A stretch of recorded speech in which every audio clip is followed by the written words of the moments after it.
It is hot today. It's literally like 80 degrees. I'm in here sweating in the car. But I just want to come on real quick and give a quick message about um, doing things in God's strength and not in our own strength.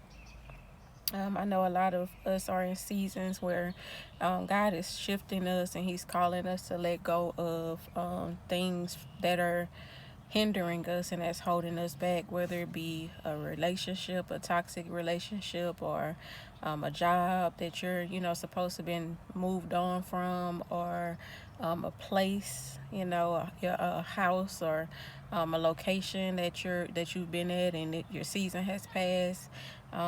These are some scary things, and we have to rely on God's strength. Just remember that we have to do it in God's strength and not our own strength, because in our own strength we keep going back. We know this person is hurting us, but we don't want to let go because our flesh is making us think about what type of person they used to be or what type of person we know they can be. So in our own strength, or I just don't want to start over. I've invested so much time, or we got kids together, or whatever the case may be. So the flesh wants us to stay. So guess what? We can't do it in our own strength. We have to rely on God to get us out of that situation. I remember many years crying in bad toxic situations where I knew I couldn't do it in my own strength because I kept going back. And then you'll start to hate yourself for staying and, start down talking yourself. So we have to do that in God's strength. If God is telling us to move from a location and we've outgrown that location in our own strength, we'll make up every excuse why we don't want to leave. If we don't see a clear path ahead of us on like where we need to go, we want all our ducks to be lined up, which I know I do. I want to be in control. I want to know what's in front of me.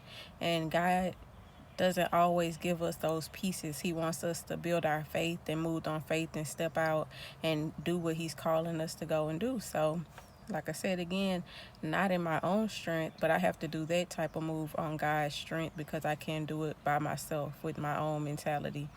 So whatever the case may be and whatever you may be going through, do it in God's strength. Like, ask Him to move your feet. Fall to your knees and just pray and ask Him to guide you and direct you, and just know that He's not gonna leave you. Even though it may be hard and it may not be as easy as we think that it should be, or it might not happen when we want it to happen, but just know in your heart and in your head that God is not gonna bring me to something that He's not gonna see me all the way through. So His strength is so much greater than ours. So we have to rely on Him and lean on Him when we can't do it in our own strength. So that's my message for today. I pray that it's received and blessed by whoever it is supposed to be for. I mean, you guys have a great, wonderful day.